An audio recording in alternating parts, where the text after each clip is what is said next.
Last night was the Academy Awards. Nobody watched it, but we watched it, so you didn't have to. As always, the Oscars is way too long. It was apparently quite boring. It did have some moments. So first of all, the overall Oscar analysis, diversity always wins. So you can bet these things. I mean, seriously, if you're going to bet the Oscars, always bet on the diversity film in order to win. This year, the diversity film was indeed Everything, Everywhere, All at Once, All the Time, Forever. And that film was likely going to win. Now, normally what happens with the Oscars is that there is a film that sort of emerges as the early front runner, and then there's a backlash against the film, and then some other film wins. Right? You'll remember that happened the year that it was like 3 Billboards at Ebbing was in the lead, and then all of a sudden it just sort of fell away because everybody's like, it's a lot of white people in that movie. We can't do that. That thing sort of happens a lot. Well, the Oscar winner last night, the big Oscar winner that took everything home, was Everything, Everywhere, All at Once, Forever for the rest of time. That movie ended up winning Best Actress for Michelle Yeoh. It ended up winning Best Picture. It ended up winning also, I believe, did it win Best Director? I think it won Best Director as well. It won Best Director. It basically swept. Now, the reason that it swept is because it fulfills 2 intersectional check boxes. It fulfills the Asian intersectional checkbox, and we already had Parasite that won a couple of years ago, so we've done that. But it's a very gay movie. Okay? Everything, Everywhere, All at Once is a very LGBT movie. It has the main storyline is essentially an Asian immigrant mom who is working really hard and ignoring her family, but she has to learn that her lesbian daughter's girlfriend should be introduced to grandpa, who has to be taught to accept the new ways of the world. The whole movie is about alternative universes and parallel universes, and in one of them, Michelle Yeoh herself is a lesbian. Oddly, her daughter is a lesbian in all the universes, apparently. But Michelle Yeoh is a lesbian in some universes with Jamie Lee Curtis in like Hot Dog Fingers universe. None of this makes any sense unless you've seen the movie, because the movie itself does not make a whole hell of a lot of sense. I was kind of lukewarm when I first watched it. The more I reflect on it, the less I like it. There was a Hollywood and quiet ballot that got revealed before this, and I said I had to sit there like 4 times to get through it. I think that's right. The movie itself is 139 minutes. It's a really, really long movie. I mean, 139 minutes is a 2-hour, 20-minute film. This movie should have been done about 140. In any case, it's not like a horrible movie. It's just kind of nonsensical in a lot of ways, and then finishes with sort of the mushy, can't we all get along story. In any case, that was sort of the only big political moment of the night. There were a couple other political moments of the night. That was the big one, was the Oscar-winning director Daniel Scheinert saying that I used to dress in drag as a kid, and no one's threatened by drag. No one, because I used to dress in drag as a kid. Yeah, spread your morality, Hollywood. Do it. We want to dedicate this to the mommies, all the mommies of the world, to our moms. Specifically my mom and dad, Ken and Becky. Thank you for not squashing my creativity when I was making really disturbing horror films or really perverted comedy films or dressing in drag as a kid, which is a threat to nobody. So yeah, that's, I mean, I'm sorry. Talk to us more about your morality, Hollywood. Yes, I want to hear from Hollywoodites how to raise kids. That's definitely what I want to hear. Well, at the Oscars, they hand out prizes for diversity, but the next prize you win could be for actually participating in something fun, not like the Oscars, like fantasy sports. So I love baseball. I love rooting for the White Sox. Prize Picks makes it a lot more fun because Prize Picks is the easiest and fastest way to play daily fantasy sports. You pick 2 to 6 players. You choose whether they will score more or less than their Prize Picks projection. You can win up to 25 times your money on any entry. You're not competing against other people. It's just you versus the projections. Prize Picks offers projections on pretty much every sport there is: NBA, NFL, MLB, NHL, PGA, college sports, esports, NASCAR, tennis, MMA, disc golf, whatever it is that you are into. The app is really sleek. It's easy to use. Entries can be made in 60 seconds or less. Withdrawals are safe and fast. My producers have been using Prize Picks. They made entries on the basketball board and the Players' Championship, and they are raving about how simple it is to use. The interface is really easy. They have pretty much every sport you can think of. My producers are doing well on their picks, actually, so we'll keep you updated on how they do. If they do too well, then presumably they will quit their job, so we hope that they fail sometimes. Download the Prize Picks app or go to prizepicks.com to sign up and play daily fantasy sports. First-time users can receive a 100% instant deposit match up to $100 with promo code BEN. If you deposit $100, Prize Picks gives you $100. You deposit $50, Prize Picks gives you $50. You get it. Don't forget to enter promo code BEN at sign up for an instant deposit match up to $100. So half the people in Hollywood should not have the jobs that they have, and they should be replaced. But here's the thing. It's hard to find great employees for your company.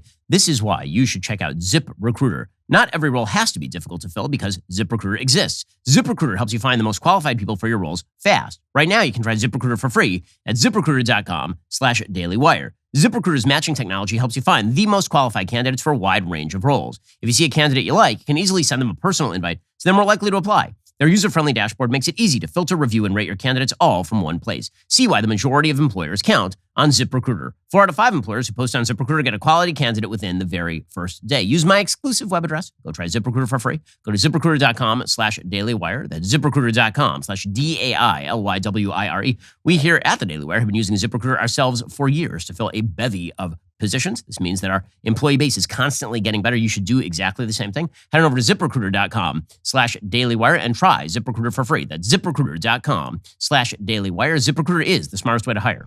So, Everything Everywhere All at Once was the big winner last night again because of the diversity. I will say that the best moment of the Oscars was a winner. Again, it swept from Ke-Huy Quan. You'll remember him as the short round from Indiana Jones and the Temple of Doom. He was handed the award by Harrison Ford. I will say it's kind of amazing that Harrison Ford still has not won an acting Oscar, but Ke-Huy Quan, who would have called that? That short round's going to win an acting Oscar before Harrison Ford. But in any case, he did give a quite wonderful speech last night. My journey started on a boat. I spent a year in a refugee camp. And somehow, I ended up here on Hollywood's biggest stage. They say stories like this only happen in the movies. I cannot believe it's happening to me. This is the American dream. Yeah, that's quite wonderful. That really is like a nice thing. And I think that's why everybody was rooting for Ke-Huy Quan. The other aspects of sort of the diversity picks were for Best Actor, a straight white male won, but playing a gay white male, of course. An overweight, morbidly obese gay white male. That'd be Brendan Fraser in The Whale, who won over Austin Butler, who probably gave the best performance of the year as Elvis, really kind of inhabited Elvis. But Brendan Fraser won for The Whale. Michelle Yeoh won Best Actress. She is very good in Everything Everywhere All at Once.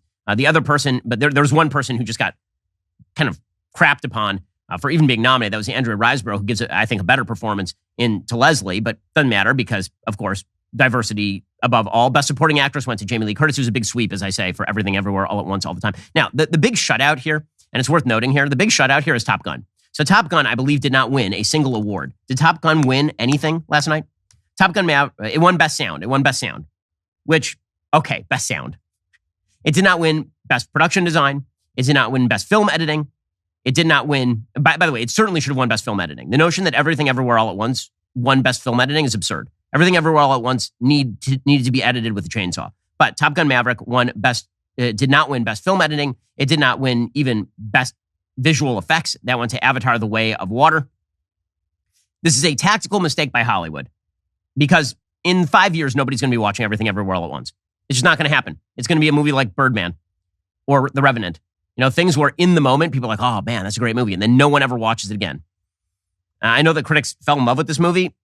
Again, I think I know the reasons why, but it's not, Top Gun was clearly the phenomenon of the year. The fact that there were so many people who were opposed to Top Gun was a quasi-political statement. It was sort of along the lines of this piece from MSNBC called Top Gun Maverick is the most insidious movie at the Oscars. This is from Zishan Alim, who said that it's insidious because it is very much in favor of the American war machine as a beacon of virtue and excitement. It's a poisonous kind of nostalgia, one that smuggles love of endless war into a celebration of live action. I think that is one of the kind of subtle reasons that Top Gun had to lose, because it was kind of too pro-America. It wasn't allowed to win. Speaking of people who are not pro-America, one of the people who spoke last night was a guy named Donnie Yen. Donnie Yen is in John Wick 4. I'm not sure why Donnie Yen was speaking at the Oscars. But as it turns out, Donnie Yen also is a front person for the Chinese regime. So, according to NME, there's a petition that was actually set up against Donnie Yen doing this, set up by a Hong Kong activist who claimed the decision showed contempt for the people of Hong Kong and that Yen's presence would damage the image and reputation of the film industry. He had opposed the pro-democracy protests in Hong Kong in 2019. He called it a riot. He was known for starring in the Ip Man series, which is a kind of kung fu series. He was in Rogue One. He's in the 2020 live-action remake of Mulan.